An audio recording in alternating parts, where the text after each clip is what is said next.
fait en sorte, quand je me suis plongé dans les Écritures, j'ai vraiment, je ne croyais pas aller aussi loin. La Bible est un puissant fin. Dès qu'on ouvre une porte, on a la solution à tous nos problèmes. C'est merveilleux. C'est un livre qui est toujours d'actualité. Certains voudraient changer la parole du Seigneur.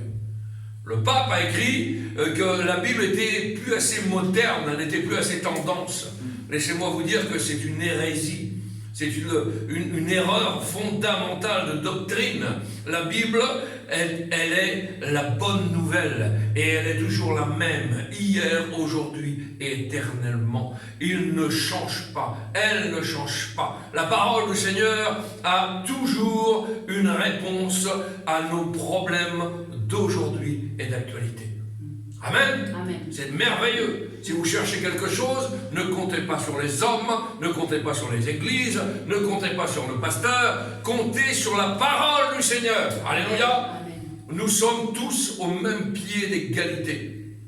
Les hommes vous ont trompé, les églises vous ont trompé, les fédérations vous ont trompé, les mouvements vous ont trompé. La parole de Dieu ne vous trompera jamais. Si vous êtes des Béréens ce matin et que vous scrutez les Écritures, vous trouverez toujours la solution à vos problèmes. Et ce matin, nous allons donc parler d'un problème qui nous concerne tous. Nous allons parler d'anxiété et de soucis. Alors celui qui lève la main et qui dit « j'ai pas d'anxiété et j'ai pas de soucis », c'est bizarre, personne ne lève la main. On a tous les mêmes problèmes. On est tous anxieux et on est tous soucieux. Parce que nous avons tous notre lot quotidien de problèmes. Et que vous vouliez ou vous ne vouliez pas, ça tombe sur le chrétien comme sur le païen. Est-ce que vous comprenez ce matin? Et puis j'aimerais, à travers la prédication de ce matin, le défi du Seigneur ce matin est de balayer, durant la prédication, tous ces faux raisonnements sur l'angoisse, les soucis, et de vous démontrer la toute-puissance de la parole de Dieu. Amen. Alléluia. Et pour ça, nous allons commencer par un texte d'introduction qui se trouve dans le psaume 55, verset 33. Psaume 55, verset 33. Que nous dit la parole du Seigneur ce matin? Remets ton sort à l'Éternel et il te soutiendra. Il ne laissera jamais chanceler le juste. Je relis le texte. Remets ton sort à l'Éternel. Remets ta vie entre les mains de l'Éternel ce matin. Remets tes problèmes entre les mains de l'Éternel. Remets ton être entier entre les mains de l'Éternel. C'est ce que ça veut dire. Remets ton sort à l'Éternel et il te soutiendra. Il te soutiendra. Pas un homme, pas un mouvement, pas quelqu'un, même pas la famille peut faire quelque chose pour vous. Mais lui, il te soutiendra. Et il ne laissera jamais chanceler le juste. Amen. Alors ce matin, si tu es alarmé, si tu es angoissé, si tu es inquiet de quoi que ce soit, ou tourmenté, ou craintif, la parole de Dieu est cet antidote formidable, le médicament à ce poison que l'on appelle la peur et la crainte. Parce que laissez-moi vous dire que la peur et la crainte est un poison pour vous. Petit à petit, ça rentre dans votre être entier. Vous doutez. Et puisque vous doutez, eh bien, vous êtes empoisonné par ce doute. Ça pèse sur vos épaules jusqu'à temps que vous allez craquer complètement. Remets donc ton sort ce matin. Remets ton destin, remets ta vie, remets ton futur entre les mains du Seigneur. Résultat, si tu fais cela, si tu fais le premièrement ce matin, l'Éternel fera le deuxièmement. Merveilleux ça. Fais le premièrement et l'Éternel fera le deuxièmement dans ta vie. Il te soutiendra. Il ne te laissera jamais. Jamais. J-A-M-A-I-S. Jamais. C'est pas possible. Jamais chanceler le juste. Alors qu'est-ce que c'est le juste ce matin? Eh bien le juste c'est celui qui est justifié. C'est celui qui est pardonné. C'est celui qui marche avec Jésus de plus en plus près de sa présence. C'est celui de son amour, de sa parole, de plus en plus près de ces choses-là. Alors que de personnes aujourd'hui sont angoissées. Que de personnes sont angoissées. Tous les jours, nous recevons des coups de téléphone de gens qui sont angoissés. J'en ai encore reçu un hier d'un garçon qui est tout seul, qui pense au suicide, la solution terminale. Vous comprenez ça? C'est ça le but ultime de l'angoisse, c'est ça, le doute en grec. C'est le mot distazo. Le mot distazo, c'est abandon. Tu ne sers plus à rien, alors abandonne. C'est le suicide au bout. Satan a eu un culot monstre. Il a même tenté Jésus dans Matthieu 4,4. Vous pourrez lire ça. C'est pas dans la prédication ce matin, mais ça me vient à l'esprit. Quand il lui dit, jette-toi d'en haut. Vous savez, quand le monde n'aura plus besoin de vous, il va vous proposer des solutions du monde. Mais si vous pensez que vous êtes inutile, que vous êtes un moins que rien dans le monde, laissez-moi vous dire que ce matin, vous n'êtes pas n'importe qui. Vous êtes la créature de Dieu. Vous êtes la créature de Christ. Et puisque vous êtes sa créature, vous avez de l'intérêt aux yeux du Père. Alléluia. Même si vous êtes un accident, personne ne vous aime, ne vous inquiétez pas. Vous êtes tout seul, ne vous inquiétez pas. Le Seigneur est avec vous. Le Seigneur vous aime ce matin. Et il va vous donner quelques solutions. Alléluia. C'est merveilleux. Alors qu'est-ce que de personnes sont angoissées? Beaucoup de personnes se demandent de quoi sera fait demain. Qu'est-ce qui m'attend pour les mois, les semaines, les jours qui arrivent? Que de personnes sont énervées, inquiétées, tourmentées, fébriles, craintifs. Eh bien, la parole de Dieu a une antidote pour que nous soyons calmes. C'est merveilleux ça, que nous soyons calmes malgré les problèmes, les difficultés. En fait, le mot, je le dis, cool. Vous voulez pas être cool ce matin? Cool, on est tous cool. C'est bien ça, ça serait merveilleux qu'on soit cool en quelque sorte. Confiance, paix, sérénité, tranquillité. Ah, quelle beauté. La Bible dit que lorsque la terre est bouleversée, nous sommes sans crainte. Vous trouverez ça dans le psaume 46. Quand la terre est bouleversée, nous sommes sans crainte. Quand la terre est bouleversée, et elle est déjà bouleversée, et elle va devenir de plus en plus bouleversée, mais nous ne sommes pas et nous ne suivons pas la tendance du monde, qui est justement les angoisses, la déprime, la dépression. Et cela peut aller donc jusqu'au suicide. Nous sommes sans crainte. Les résultats de l'anxiété sont nombreux et terribles. Attaque de cœur, addiction, de drogue, ivresse, alcoolisme, relations familiales éclatées, brisées à cause de la peur, de la crainte, des problèmes émotionnels, dépression nerveuse, effondrement même de la raison. Ah oui, tous ces dérèglements, tous ces fonctionnements anormaux signalent et nous indiquent que l'anxiété est croissante dans ta vie, dans notre monde actuel. Des milliers et des milliers de personnes n'arrivent plus à dormir la nuit. On n'arrive plus à dormir la nuit. Ils sont obligés de prendre pilule sur pilule pour essayer de dormir. Eh bien, aujourd'hui, dans la prédication sur le sermon sur la montagne, Jésus nous avertit des effets d'un tel stress. Il nous met en garde ce matin. Alléluia. Il a dit, ne vous inquiétez pas pour votre vie, ni pour votre corps. Ah, merveilleux. Si nous écoutons les présidents d'État, qui déclarent à la télévision, vous regardez la télévision, de toute façon, on est abasourdi. Si vous êtes en pleine santé, et puis vous regardez un journal en boucle, quand vous avez fini le journal, vous êtes dépressif. Ah, je suis bien, moi. Vous allumez BFM TV ou autre chose, vous êtes dépressif au bout du compte. Trop de mauvaises nouvelles. Trop de mauvaises nouvelles. La bonne nouvelle, elle est là. Amen. Éteignez BFM TV, éteignez les autres chaînes de télé et lisez la Bible. Vous aurez la solution à tous vos problèmes. Amen. C'est merveilleux. Jésus nous avertit des effets d'un tel stress.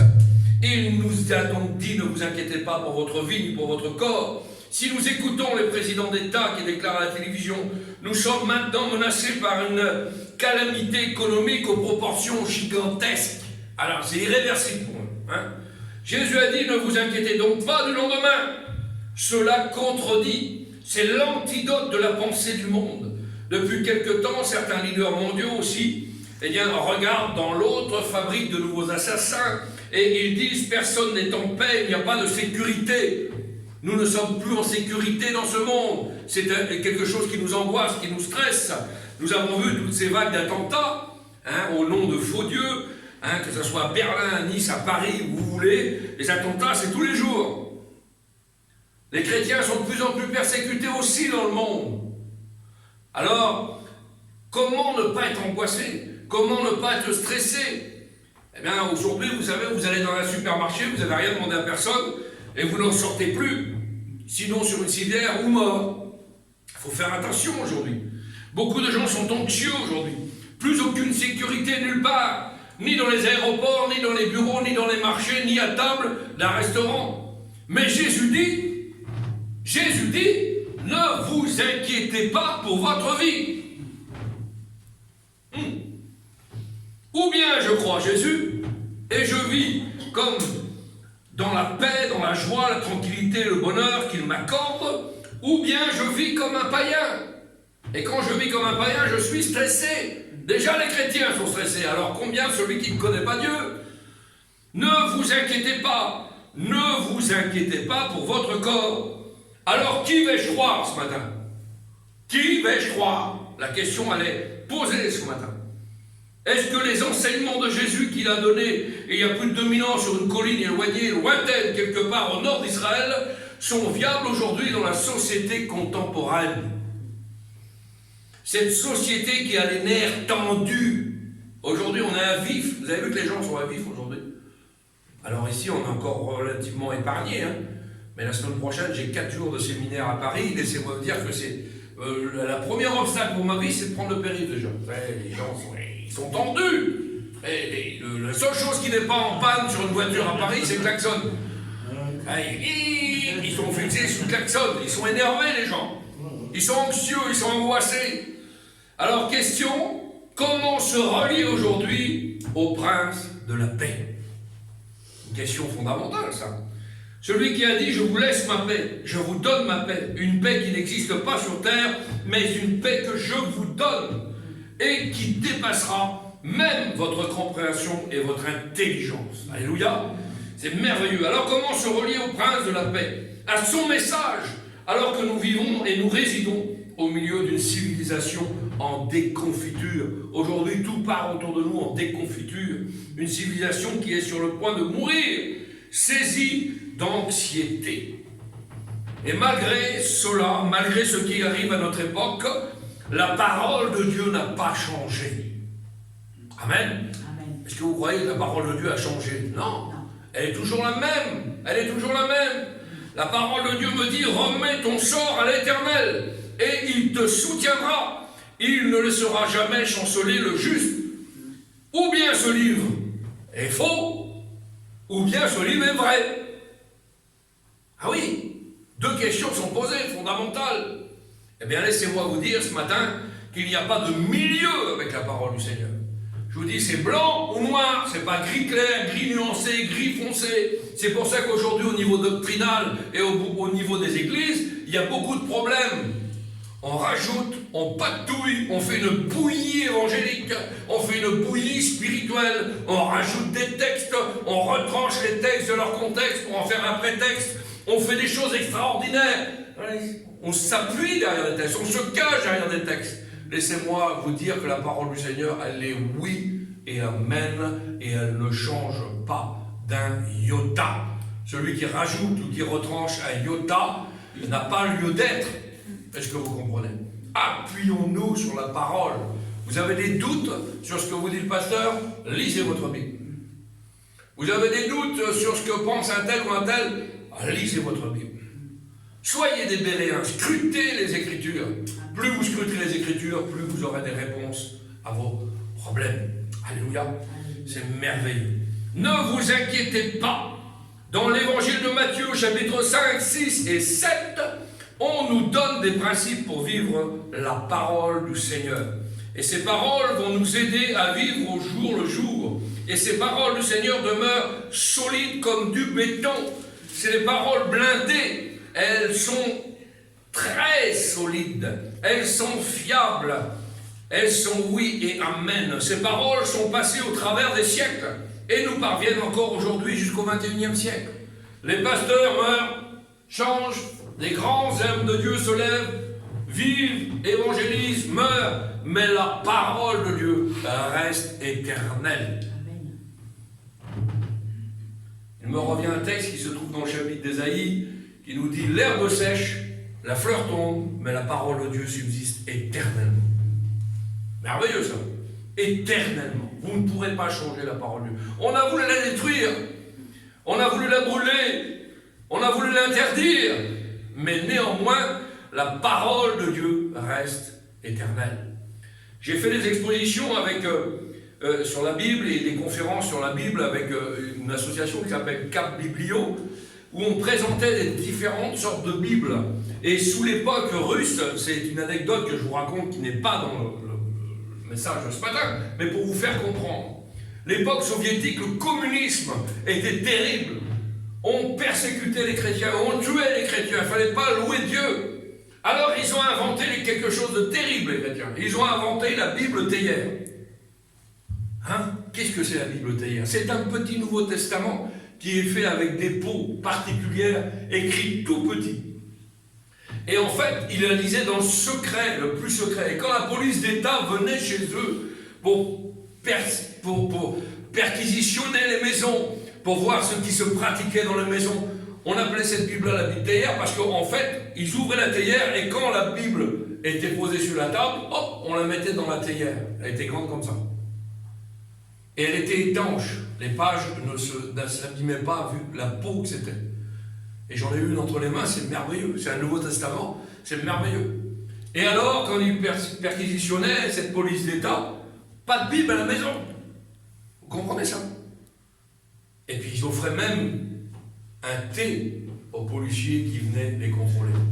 Et ils disaient, ils boivent la parole du Seigneur. Alléluia. Alléluia. C'est merveilleux. Ils boivent la parole du Seigneur. C'était un merveilleux concept. Hein? Vous savez, les chrétiens, ils passent à travers les gouttes. Hein? Ah oui, le pied de les chrétiens ne chancellera pas. Hein? Il protège le juste dans des persécutions. Alléluia. Jésus a dit, ne vous inquiétez pas. Alors Dieu dit, je suis éternel, je ne change pas. Le Nouveau Testament nous dit, Jésus-Christ est le même hier, aujourd'hui et demain, éternellement. Jacques, le pasteur de Jérusalem, nous a dit que Dieu était le Père des Lumières, sur lequel il n'y a ni changement, ni ombre de variation. Il ne varie pas, il reste le même. Si vous entendez un jour un théologien ou le pape qui vous dit que Dieu s'améliore, c'est un faux prophète. Dieu ne s'améliore pas. Il est le même, hier, aujourd'hui, éternellement. Il y en a aujourd'hui, j'écoute des théologiens des fois. J'ai discuté avec un théologien l'autre jour à Marseille, quand j'étais en déplacement, et le théologien, il a fait tellement de théologie qu'il est même plus sûr que Jésus est mort à la croix. Vous voyez? Alors il faut aller chercher loin déjà. Hein? Restons sur les bases qui sont posées. La doctrine, ne déplaçons pas les bornes anciennes, dit la Bible. La théologie, Dieu s'améliore, il vient de meilleur en meilleur. Ah non, il a toujours été bon, c'est tout. Il n'est pas venu en améliorant. Non, il est toujours le même hier, aujourd'hui, éternellement. Dieu ne s'améliore jamais. Dieu ne devient pas meilleur. Il est lui-même au travers de toute l'éternité. Il ne change pas. Et quand vous mettez le pied dans l'église, vous devez trouver quelque chose qui ne varie pas. Petite parenthèse, si les gens qui sont dans l'église marchent avec la lune, vous avez le droit de vous sauver de l'église. Un jour il vous parle, un jour il ne vous parle pas, le pasteur un jour il est bien, un jour il n'est pas bien. Qu'est-ce que c'est que ça? Quel esprit les anime? Hein? Une église, ça ne varie pas, elle ne change pas, elle demeure le même malgré les changements extérieurs, malgré la modernisation qu'il y a à l'extérieur. Vous ne pourrez pas jamais moderniser ce livre. Il y en a qui veulent le moderniser. Non! Pourquoi faire? Il faut le garder tel quel. C'est le livre éternel, c'est la parole de Dieu. Vous devez la manger, l'aimer, la saisir, vivre et mourir pour ce livre. Alléluia! Amen. Est-ce que vous êtes prêts à mourir pour le livre? C'est dur, hein? Quand on dit ça, voilà. Pourtant, l'apôtre Paul nous fait, hein, c'est pas dans le sujet, mais l'apôtre Paul nous dit, heureux celui qui meurt en Christ. C'est dur des fois. Vous allez mourir. Je ne suis pas chrétien. Épargnez-moi, s'il vous plaît. Vous comprenez ça? Non, on On a une conviction, on est de nouvelles créatures, on est des enfants de Dieu. Jésus a reconnu 3 types d'anxiété dans la parole du Seigneur. Et c'est là où je veux vous emmener. Et on va parler de ces 3 types d'anxiété. Parce que c'est des choses qui nous arrivent chaque jour. On est anxieux pour tel et tel sujet. Et Jésus parle de 3 types d'anxiété. Premier type, c'est une anxiété pour la vie. La vie même. Matthieu 6, Jésus a dit, c'est pourquoi je vous le dis, ne vous inquiétez pas pour votre vie. Pour votre vie. Ça veut donc dire de ce que vous mangerez, de ce que vous boirez, et ainsi de suite. Ce verset affecte tous ceux qui soutiennent leur famille. Je m'explique. Qui vivent pour leur famille, qui travaillent pour leur famille, qui pourvoient pour leur famille. Quel homme normal, quelle femme normale n'a pas de sentiment d'anxiété quand on en arrive à savoir comment prendre soin des besoins courants de sa famille? Vous croyez que ça ne nous rend pas anxieux, ça? On arrive en fin de mois, il n'y a plus de sous. On n'a pas les solutions. On arrive à nous poser des questions. Est-ce que j'ai bien élevé? Est-ce que je ne l'ai pas bien élevé? Est-ce que si? Est-ce que ça? Ça, c'est des problèmes qu'on se pose régulièrement. Ah oui. Des besoins courants de sa famille, des besoins actuels, le prix du logement, la nourriture, les articles de consommation, les taxes montent tout le temps, les impôts montent tout le temps, mais le travail, lui, il reste pareil. Il y a 2 choses, et je vais vous détendre avec ça, qui sont inévitables dans le monde. La mort et les impôts. Ça, on aura tous droit. La mort et les impôts. Ça, on ne va pas y échapper. Les assurances, l'essence, la voiture. Alors comment vais-je faire? Si je deviens malade, encore pire, qui va pourvoir aux besoins de la famille? On compte souvent sur le pilier de la famille, et puis le pilier de la famille tombe malade. Comment on va faire? Ça va être dur. On ne va pas pouvoir boucler les fins de mois. Il n'y a que Christ qui possède toutes les bases dont on a besoin dans notre continuité et notre existence. On peut bannir, expulser, chasser l'anxiété. Est-ce que vous le savez ça? Je répète, on peut bannir, expulser, chasser l'anxiété. Il n'y a que le chrétien qui est capable de cela. Ésaïe, le prophète, a déclaré au travers de la bouche du Seigneur, il a dit, ne crains rien. C'est Dieu qui parle. Ne crains rien, parce que je suis avec toi. Amen. Si Dieu est avec toi ce matin, ne crains rien. Dans toute chose. Nous ne sommes pas seuls sur la terre. Nous avons notre Dieu avec nous. Amen. Amen. Nous ne traînons pas derrière nous une statue, une image ou une idole avec nous dans la poche. Non, notre Dieu est dans notre cœur. Christ en vous, dit la Bible. En vous. Le mot grec, c'est eng, dedans. Pas à côté. Il y en a, le Seigneur est avec eux à côté. J'avais eu l'occasion d'apporter ce sujet sur un seul verset. Je serai avec vous jusqu'à la fin, tous les jours jusqu'à la fin du monde. Jésus est avec vous. En vous. Pas à côté. S'il est à côté, posez-vous les bonnes questions. Quand vous avez donné votre cœur à Dieu, vous êtes le temple du Saint-Esprit. Et si vous êtes le temple du Saint-Esprit, le Saint-Esprit vit en vous et il vous conduira dans toute la vérité. Vous aurez des solutions à tous vos problèmes. Vous vous placez devant Dieu et il vous indiquera la bonne direction.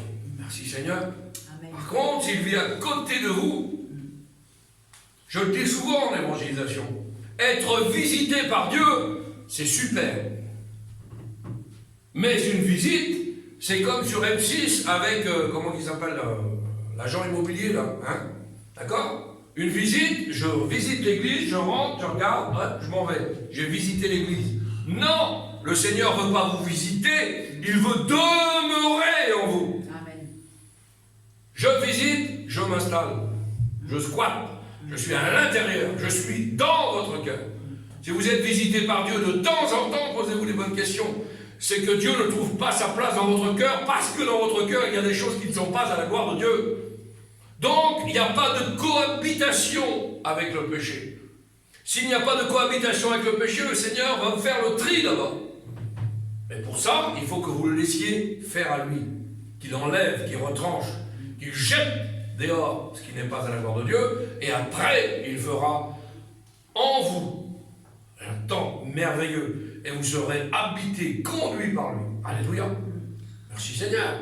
C'est beau, c'est merveilleux, c'est glorieux. On peut bannir l'anxiété sur tous ceux qui travaillent. Hein. Il faut pour gagner leur pain. Jésus a dit, la vie ne vaut-elle pas mieux que la nourriture? C'est Jésus qui parle. La vie ne vaut-elle pas mieux que la nourriture? C'est pourquoi je vous dis, ne vous inquiétez pas pour votre vie. Donc Jésus nous a avertis par rapport à l'anxiété pour la vie. Des tonnes de témoignages. Vous aurez le temps de discuter avec la sœur, par exemple, après la réunion. Des tonnes de témoignages où on est au bout du rouleau, on ouvre le frigo, il n'y a rien. On ouvre les tiroirs, il n'y a rien. Mais on a un avantage sur les autres, on est chrétien. Ah, on prie le Seigneur. Et comme par hasard, quelqu'un de chrétien a reçu une direction du Saint-Esprit, vient chez vous, tiens ma soeur, le Seigneur me fait voir que tu as besoin. Pas beau, hein? Vous limitez Dieu, mais Dieu est capable de ces choses-là. Tu n'es en panne avec la voiture, tiens ma soeur, le Seigneur me dit qu'il faut que je te donne une voiture. J'y crois dur comme fer, ça m'est arrivé plein de fois. Tiens, tu as besoin d'un logement? Le Seigneur m'a fait voir qu'en fait, il fallait que je t'indique là-bas parce que c'est un frère qui veut t'arranger avec toi, il peut te dépanner pour 1 mois, ou 2 mois, ou 3 mois. Le Seigneur peut conduire toutes choses, mais ne limitons pas Dieu. C'est pour ça, ne vous inquiétez pas pour votre vie. Faites confiance au Seigneur. Deuxième type d'anxiété que le Seigneur nous parle, c'est l'anxiété pour le corps. Jésus a dit, c'est pourquoi ne vous inquiétez pas pour votre corps. C'est-à-dire, de quoi vous serez vêtus. Il dit, votre corps n'est-il pas plus que le vêtement? Qu'est-ce que ça veut dire? Votre corps n'est-il pas plus que le vêtement? Vous avez votre corps, vous êtes fait de chair, et vous avez votre chemise. Est-ce que la chemise vaut plus cher que votre corps? Jamais de la vie.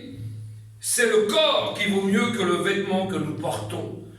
Si j'ai de l'anxiété pour le corps, alors je ne plais pas à mon Dieu. Je répète, si j'ai de l'anxiété pour mon corps, je ne plais pas à mon Dieu. Puisque le Seigneur dit, ne vous inquiétez pas pour votre corps. Nous vivons actuellement dans une époque où nos attentes sont très élevées. Je m'explique. Trop élevées. La télé, par exemple, nous pousse, Internet nous pousse dans des besoins que nous n'avons pas besoin. Ah oui. Dans des besoins de société de consommation. Nous sommes dans une société de consommation. Ah oui. On allume la télé le matin, pam. Vous épluchez pommes de terre avec un économe. Vous voyez la télé qui a la moulinette, la super moulinette, le super mixeur moulinette, les super... Faut que j'achète. Pourquoi vos patates sont meilleures? Vous n'en avez pas besoin. Mais la société de consommation vous pousse à l'acheter. C'est un besoin. Elle fabrique les besoins. Vous n'en avez pas besoin. Le Seigneur est clair là-dessus. Ne vous inquiétez pas pour votre corps. Et aujourd'hui, je parle de ça, mais c'est un exemple parmi tant d'autres. Hein. Nous sommes devenus des consommateurs voraces. La mode, quelque chose d'extraordinaire, la mode. La mode est faite pour être passée. Hein. Ah ben, t'es plus à la mode. Ah oui, parce que si la mode ne changeait pas, on ne ferait pas d'argent. Vous comprenez ça? Donc il faut que la mode change sans cesse. Hein. L'école Pélatarte, après l'école Tougour, après l'école Mao, après, vous comprenez ça? Et ça change sans arrêt pour qu'on nous pousse à consommer. Vous comprenez? Il faut être à la page, il faut être à la mode. Et que dire des standards qui sont établis pour que nous nous y soumettons, hein? Le sport, les exercices, soignez votre corps, nourrir votre corps, écoute ton corps, ton moi. Ah oui, ton moi. Tout tourne autour de moi. Tout ça n'est pas mauvais, vous avez bien compris. Mais aujourd'hui, je m'explique. Je vais prendre un exemple concret. Régime, mesdames, pas de problème. Vous soyez belles pour vos maris. Mais ne pas exagérer. Aujourd'hui, on a des chrétiens qui font de la chirurgie esthétique. Mais expliquez-moi à quoi que ça sert. Si la vie est en danger, si c'est quelque chose qui vous oblige, parce que votre santé est en danger, votre santé en dépend, il n'y a pas de problème. Mais si c'est juste pour la parade, pour plaire, qu'est-ce que c'est ça? Jésus vient de me dire, ne vous inquiétez pas pour votre corps. Ça veut dire quoi? Soyez tel que vous êtes. Soyez vrai. Avec votre enveloppe que le Seigneur vous a donnée. Merci Seigneur. Hein, t'es brune, t'es noir, t'es chocolat, t'es bleu, t'es ce que tu veux. Le Seigneur t'aime tel que tu es, il n'y a pas de problème. Nous, on est des voyageurs. Ben, le Seigneur nous aime. Tel qu'on est. Vous comprenez ça? Il n'y a pas de différence. Ah oui. Les gens font la différence. On correspond à des standards aujourd'hui. Si tu n'es pas blond aux yeux bleus et que tu ne fais pas 1m70, ça ne va pas. Où c'est que tu as vu ça? Où c'est que tu as vu ça? Le Seigneur t'a donné et t'a donné un corps glorieux. Ah oui. Alors pourquoi tu veux changer? Pour plaire aux standards du monde. Faisons bien attention. Hein. Un chrétien n'a pas à avoir ces choses-là dans son esprit. Il est tel qu'il est, il vient tel qu'il est, et il ne change pas. C'est pourquoi je vous dis, ne vous inquiétez pas pour votre corps, de quoi vous serez vêtus. Le Seigneur nous avertit contre les pressions, les tensions, l'anxiété, pour que nous recherchions continuellement notre bien-être matériel, physique. Et il y a plus à la vie que seulement le paraître et l'extérieur. Et pourquoi je vous dis ça? Parce que la Bible nous parle dans l'épître de Pierre de la parure extérieure. Ce que les gens voient, bon, hein?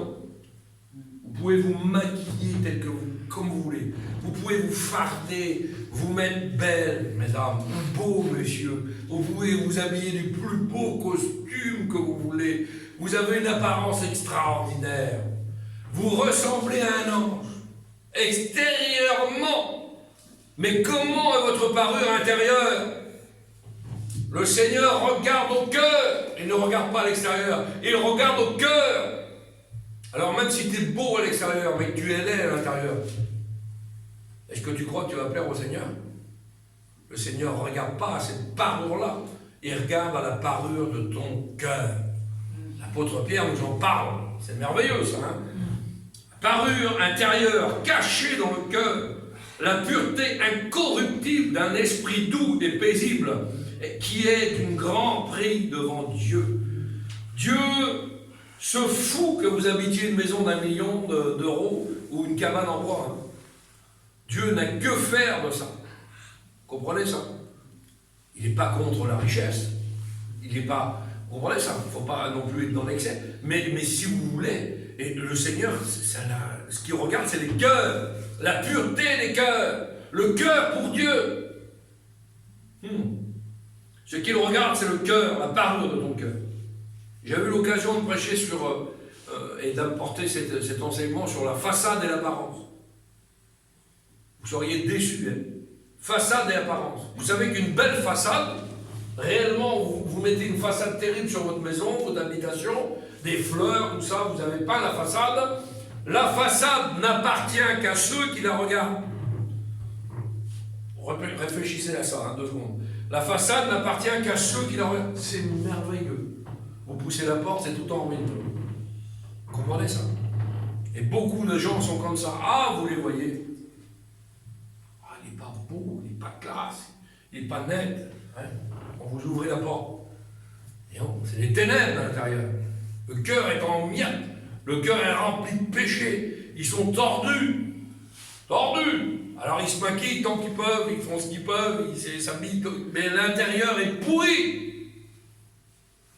Dieu ne veut pas de ça. Il veut un cœur vrai, une habitation, demeure de Christ. Alléluia. Le temple du Saint-Esprit n'est pas souillé par des choses extérieures. Si vous êtes vraiment le temple du Saint-Esprit, vous êtes merveilleux à l'intérieur. Vous vous rendez compte? Le Seigneur habite en vous. Je ne sais pas si vous imaginez. Vous êtes la créature de Dieu et le Seigneur habite en vous. Qu'est-ce que c'est beau, un cœur pur, un cœur vrai, un cœur rempli d'amour. Ah ben même si à l'extérieur c'est pas beau. Hein. Vous savez, quand on va de droite et de gauche évangéliser, ou que je croise même dans d'autres contextes, d'autres personnes, j'ai vu des frères et des sœurs formidables. Ah ben c'est sûr, si vous voulez regarder l'apparence, le premier regard est charnel. Vous comprenez ça? Ah, je ne porte pas de cœur sur lui. Et vous ne connaissez pas la personne. Et aujourd'hui, notre société vit comme ça. On juge les gens en un clin d'œil, en un battement de cils. Vous avez jugé les gens. Et pas beaux yeux. À celui-là, je ne vais pas y parler, il n'est pas propre. Pas propre. Et son cœur est vrai. Son cœur est merveilleux. Son cœur est rempli d'amour et de compassion. Ouais. Par contre, hein, je ne sais pas, ça ne me dit rien. Ah bon, ça ne te dit rien? Discute. Intéresse-toi. Si tu es conduit par le Saint-Esprit, tu ne verras pas la parure extérieure, tu verras la parure de son cœur. Alléluia. C'est merveilleux de voir les gens pour ce qu'ils sont, et non pas pour ce qu'ils paraissent. Quelle déception, si vous jugez sur ces regards-là. Quelle déception. Et puis je vous le dis, hein, c'est un frère qui est parti près du Seigneur qui m'a dit ça un jour. Il m'a dit, si vous cherchez un frère sans défaut, vous resterez sans frère. Quelle réalité. Mais l'amour que nous avons reçu de la part du Seigneur nous donne à voir les qualités de chacun, les merveilles de chacun, ce que Dieu a fait avec sa créature, et non pas à regarder les défauts. Ah, les défauts, j'en ai plein. Vous en avez plein aussi. On est tous pareils. Vous comprenez? Il n'y a pas de super spirituel, il n'y a pas d'ange ce matin ici. Vous comprenez ça? Donc on est tous pareils avec nos problèmes, nos difficultés, nos défauts. Ah oui.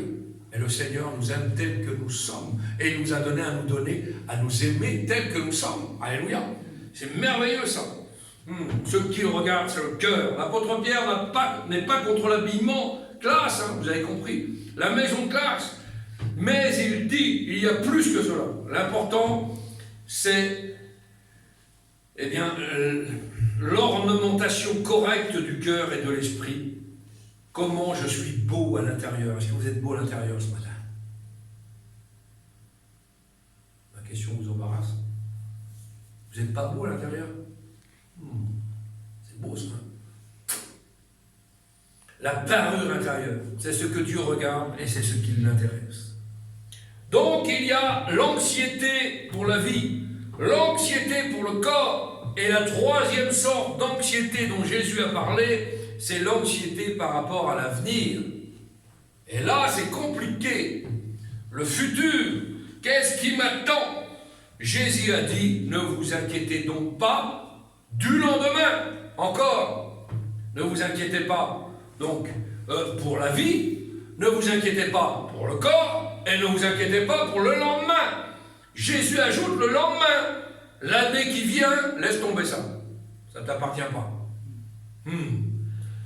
Qui de vous, par ces inquiétudes, vous travaillez fort, hein, il y en a plein, ils se tuent, on travaille, on s'inquiète, on mouline, la nuit on ne dort pas, on mouline, on s'inquiète. Qui de ces personnes-là qui s'inquiètent sans arrêt pour le bien matériel, pour le corps, qui est capable de rajouter une heure à sa vie? Inquiété ou pas inquiété? Personne! Parce que personne ne sait ce que le lendemain sera fait. Alors pourquoi tu t'inquiètes? C'est pour ça que le Seigneur dit, ne t'inquiète pas du lendemain. Fais confiance à Dieu. Fais confiance à l'Éternel. Le lendemain ne t'appartient pas. Vous ne pourrez jamais ajouter une seule heure, une seule minute, un seul instant à votre vie. Je fais du sport, hein, tout ça, je fais plein de sport, moi, je fais attention à ce que je mange, j'ai la ligne, je suis bien, je suis toujours beau gosse, toujours bien habillé, je ne bois pas ou très peu, je ne fume pas, je vais aller jusqu'à 120 ans. Ouais. Allez donc, tu es champion du monde, toi. Ah bon? Ne sais-tu pas qu'en faisant trop de sport, tu peux peut-être pisser sur une peau de banane, mais tu te casser le cou. Tu n'as pas été jusqu'à 120 ans. Vous comprenez ça? Alors, qui de vous, par ses inquiétudes, peut ajouter une coudée à la durée de sa vie? Personne. Notre société actuelle vit à l'ombre de l'Apocalypse. Hein. On est plus proche qu'il y a 60 ans pour le réveil. Hein. Je vous le dis, un seul moment de folie, et le monde peut être réduit à un morceau de détritus radioactif. Et savoir cela joue un grand rôle déstabilisateur dans le bien-être des milliers et des milliers de personnes. Autour de nous, tous les gouvernements successifs, ils montent, ils s'établissent, et puis ils dégringolent. Ils montent, ils s'établissent, ils dégringolent. Et on change. Ils montent, ils s'établissent, et ils dégringolent. Ça ne tient pas. C'est pas vrai. Ça s'effrite. Le monde autour de nous s'effrite. Le monde part en déconfiture. Et nous sommes avertis dans la parole du Seigneur. Si vous êtes des lecteurs assidus de la Bible, vous avez toutes les réponses là. Les attitudes morales, les valeurs sont des valeurs immorales. Elles sont pourries. Aujourd'hui, on veut nous faire la morale. On fait des lois, des nouvelles lois, pour plein de choses. On accepte tout aujourd'hui. Et on est dans les derniers temps. Dans les derniers temps, la Bible nous dit que le bien sera appelé mal et le mal sera appelé bien. Et aujourd'hui, quand on voit ce qui se passe autour de nous, c'est normal. On n'est même plus impressionné. Alors chez nous, c'est encore pire. Avant, on écoutait des choses catastrophiques dans le peuple. On disait, t'as pas su, un tel a fait ça. C'était choquant. On en parlait des mois et des mois. Aujourd'hui, t'as pas vu, un tel a fait ça. Ouais. On n'est plus surpris de rien. C'est merveilleux quand même. On n'est plus surpris de rien, tellement qu'on a pris l'habitude d'écouter les péchés. On ne s'attend pas au tout à coup de Dieu. Mais on s'attend par contre au tout à coup du monde. Ça, les péchés, on les prend en pleine face, et puis c'est tellement banal, on a tellement banalisé ça, qu'aujourd'hui tout est normal. Habituons-nous plutôt au tout à coup de Dieu. On doute pour une guérison. On doute pour une solution, pour une délivrance. Mais à côté de ça, on ne doute pas que celui-là, il peut tomber, dans l'alcool, dans la drogue, dans ça. Ah, ça, c'est tout à fait logique. Ah bah oui, c'est normal, il n'était pas trop bien, celui-là. C'est normal. Ah oui. Mais moi, je ne veux pas m'habituer à ça. Moi. Je ne veux pas me résoudre à ça. Je veux me résoudre au tout à coup de Dieu. Je veux prendre pour habitude que le Seigneur est capable de délivrer, de guérir, de relever, de fortifier, de changer les gens. Et si nous avons ça dans notre esprit, alors nous sommes des chrétiens forts. On attend le tout à coup de Dieu. Seigneur, il y a tel problème, on prie. Aujourd'hui, t'as vu mon frère, j'ai ça comme problème. Aïe, Zinda. C'est pas marqué dans la Bible, ça. Comprenez ça? Non. Ah, t'as ça? On prie. Tu veux que le Seigneur... Je m'en fous, ne me raconte pas les détails. On prie. Le Seigneur va changer ça. Le Seigneur va changer ça. Le Seigneur va changer ça. Le Seigneur est capable de toutes choses. Mais aujourd'hui, non, mon Dieu. Ça, c'est normal. Vu qui c'est qui fréquentait, vu qu'est-ce qu'il fait, c'est tout à fait logique. On prie, mais on n'a pas le cœur de prière. Vous savez, quand on lève la main, souvent on faisait ça chez nous, on disait, celui qui a des malades, qui lève sa main. On priera pour eux. Le Seigneur connaît toutes choses. Donc beaucoup de gens levaient la main comme ça. Mais comme on prie pour les malades, pour une guérison, il ne faut pas prier par habitude, par religiosité, par esprit de... Vous comprenez ça? Quand je prie pour un malade, je prie comme si ce malade fait partie intégrante de ma famille, comme si c'est quelqu'un de proche, de très proche, et je veux un résultat de la part du Seigneur. Je veux, et je ne cesse de prier pour qu'il y ait une action du Seigneur dans la vie. Vous comprenez ça? Mais souvent on dirait, on connaît toutes choses, Seigneur. Oh, quelle vérité, Le cœur, la parole du cœur, elle est comment là? Elle est comment la parole du cœur? Faucheton, hypocrite. Ça ne peut pas marcher comme ça. Non, il faut être demandé comme si c'était vraiment quelque chose qu'on voulait, qu'on désirait au plus profond de nous-mêmes. Notre société actuelle fait que ces choses arrivent. Personne ne sait vraiment et personne n'est sûr et certain de ce qu'il va arriver demain. Et le stress grandit dans les vies, dans les cœurs. Très grande anxiété. Alors, cependant, Jésus nous dit que l'on n'a pas besoin de succomber sous ce poids. Ne vous inquiétez pas du lendemain. Et malgré tous les soucis et les problèmes, j'ai mon garçon qui ne va pas, j'ai ma fille qui ne va pas, j'ai le gendre, j'ai un problème de famille, j'ai pas de travail, j'ai ci. Et Seigneur, tu me dis, ne t'inquiète pas du lendemain. Ah oui, c'est affirmatif, c'est un commandement. Et Paul, le grand apôtre Paul, reprend les paroles du Seigneur dans l'épître aux Philippiens, et il dit, ne vous inquiétez de rien, mais en toute chose, faites connaître à Dieu vos besoins. Ah oui, j'arrive pas, Seigneur. J'ai plein de problèmes. Ah oui, c'est ce que nous dit la parole, là. Inquiète-toi pas. Inquiète-toi pas. En toute chose, c'est tout. Tout. tout ce que vous ne pouvez pas imaginer, tout. Faites connaître à Dieu vos besoins. Et comment, Seigneur? Par des prières, des supplications et des actions de grâce. Et le résultat de tout ça, regardez, la paix de Dieu, pas la paix du monde, hein, la paix de Dieu qui surpasse toute intelligence, gardera vos cœurs, vos pensées dans le Seigneur. Amen. T'es troublé, l'ennemi a fait des ravages autour de toi, il rôde comme un lion rugissant. Vous avez vu, un lion, ça fait du bruit. Hein. J'ai eu l'occasion de prêcher dans un cirque, à la fête à Neuleux, là-bas à Paris, là, et il y avait des lions derrière le chapiteau. Hein, puis j'avais un copain qui était là, un serviteur, je lui donnais des coups de coude, j'ai dit, t'as vu le lion? Il rôde, il fait du bruit derrière dans la cage. S'il sortait de la cage, on était bouffés. Mais n'oubliez pas que le lion est tenu en laisse par Jésus. Il fait du bruit, il veut nous faire peur, mais il n'a pas accès sur nos vies si vous êtes en Christ. Ah oui. Alors il va vous faire peur. Ça vous effraie ce qui se passe chez vous. C'est effrayant ce qui se passe dans le monde. Mais nous avons un Dieu vivant sur qui nous pouvons compter. Et nous avons ce Dieu merveilleux. Ah, malgré que ça fait du bruit, malgré qu'il veut nous faire tomber. Et tu vois pas l'inquiétude dans le cœur de l'homme là-bas, dit la Bible. Mais une bonne parole le relève. Et la bonne parole que vous avez reçue ce matin, c'est la parole de Dieu. C'est l'évangile dans vos cœurs. Merci, Alléluia. Alléluia. Alors, chers amis, lorsque Dieu a parlé à Ésaïe, hein, cela l'a saisi littéralement. Et lorsqu'Ésaïe donne son témoignage, il dit « Ainsi m'a parlé l'Éternel ». Vous vous rendez compte? Ainsi m'a parlé l'Éternel. Quand sa main m'a saisi, il m'a averti de ne pas marcher dans la voie de ce peuple. Quel peuple?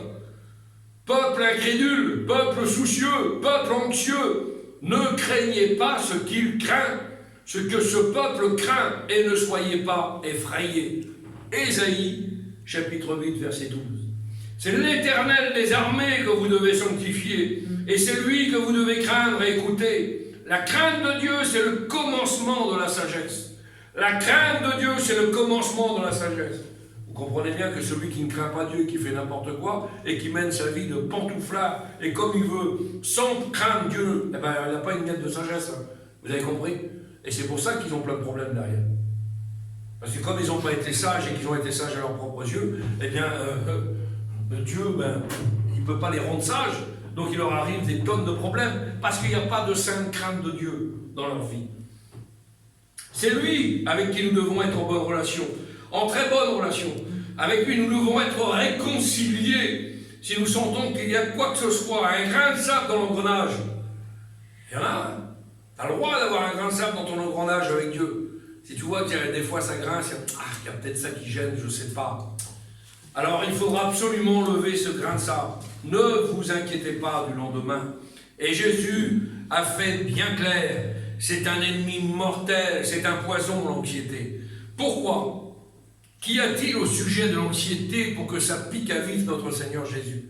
Il en parle souvent, 3 fois, l'anxiété dans la bouche du Seigneur. Ils disent en Matthieu 6, ne vous inquiétez pas pour votre vie, ne vous inquiétez pas pour votre corps, ne vous inquiétez pas pour votre lendemain. Pourquoi? Eh bien, pourquoi ce sujet? Eh bien, la réponse, laissez-moi vous dire que l'anxiété est un conflit direct avec la dignité du chrétien. C'est un conflit direct avec la dignité du chrétien. L'homme n'a pas été créé pour ramper dans le sable. L'homme n'a pas été créé pour ramper dans le sable. Il n'a pas été créé pour se traîner dans la peur. Il n'a pas été créé par Dieu pour se vautrer dans la boue. Quand Dieu a créé l'homme, l'anxiété n'existait pas. Imaginez-vous, l'homme parfait, selon le cœur de Dieu, la créature de Dieu merveilleuse. Pas d'anxiété, pas d'angoisse, pas de problème. Ah oui. Quand Dieu a créé l'homme, l'anxiété n'existait pas. Adam et Ève n'avaient absolument aucune anxiété dans le jardin d'Éden. À la création, aucune. Ça ne faisait pas partie du plan divin. L'anxiété est venue par la malédiction du péché. C'est extraordinaire, ça. La malédiction du péché. La première fois dans la Bible où nous voyons quelqu'un parler d'anxiété et de peur, c'est Adam. Quand il a accédé à la requête de sa compagne, ils ont mangé du fruit de l'arbre défendu. Adam, derrière, Dieu lui dit, où es-tu, Adam? je me suis caché. Pour la première fois dans la parole du Seigneur, vous voyez quelqu'un qui est anxieux, qui est angoissé. Il se cache. Et Dieu lui dit, où es-tu, Adam? Non pas parce qu'il ne sait pas où il est. Hein. Vous comprenez bien ça? Dieu connaît tout, il sait tout. Donc Dieu savait parfaitement où était caché Adam. Mais il lui fait cette question expressivement. Pourquoi? Parce que il veut que Adam, par la réponse qu'il va donner, prenne conscience de son angoisse et de la désobéissance. Comprenez ça? Où es-tu, Adam? Je me suis caché. Pourquoi? Pourquoi? C'est la première fois dans la Bible que nous voyons quelqu'un parler d'anxiété, de peur. C'est Adam. Il se cache, il a peur. Et Dieu dit, où es-tu, Adam? Adam répond, j'ai entendu ta voix et j'ai eu peur. Le péché, la rébellion, l'iniquité amènent à la peur, la crainte, l'angoisse et l'anxiété dans ton cœur. Et ce matin, si tu es angoissé, anxieux sur les problèmes qui t'attendent dehors, laisse-moi te dire que tu es au bon endroit. Parce que le Seigneur, à travers la parole du Seigneur ce matin, Jésus te dit, ne crains pas pour ta vie, ne crains pas pour ton corps, et ne crains pas pour le lendemain. Alléluia. Est-ce que tu veux repartir de ce lieu sans crainte pour ces trois choses-là? Si le Seigneur te rappelle ça ce matin, c'est qu'il avait besoin de le rappeler. C'est bon d'avoir des vaccins de rappel de temps en temps. La parole du Seigneur nous parle tantôt d'une manière, tantôt d'une autre. Hein? Ce n'est pas un enseignement extraordinaire ce matin, c'est juste un rappel que Jésus veut faire à vos vies, à vos cœurs ce matin. Ne t'inquiète pas pour ta vie, je m'en occupe. Ne t'inquiète pas pour ton corps, je m'en occupe. Ne t'inquiète pas pour le lendemain, je m'en occupe. Est-ce que ce matin, tu veux faire confiance à Dieu? Est-ce que ce matin, tu veux que le Seigneur puisse étendre ses mains sur ta vie? Est-ce que tu veux ce matin que le Seigneur puisse prendre toutes ces choses en main que tu n'es pas capable de prendre et puis t'abandonner à Dieu, tout simplement? Alors, tu as des inquiétudes? Oui, mais parler, des fois on parle, oui, mais moi, ça ira pas. Ça ira pas, ça ira pas. Laisse tomber ça. Ne t'inquiète pas pour ta vie. Le Seigneur fera tout à merveille. Alléluia. Ne t'inquiète pas pour la vie de ton garçon. Le Seigneur fera tout à merveille. Il faut remettre sa vie entre les mains de Dieu. Et le Seigneur va le bénir. Amen. Ne t'inquiète pas pour la vie de ton enfant, de ta fille. Le Seigneur va la bénir. Dans son trajet, dans son parcours, dans sa vie. Si tu fais confiance à Dieu, il ne peut rien arriver de mauvais. Ne t'inquiète de rien ce matin. Ni pour ta famille, ni pour ton entourage, ni pour ta propre vie. Le Seigneur veut bénir ce matin. Merci. Alléluia. On prie le Seigneur ce matin. Seigneur, nous voulons te bénir.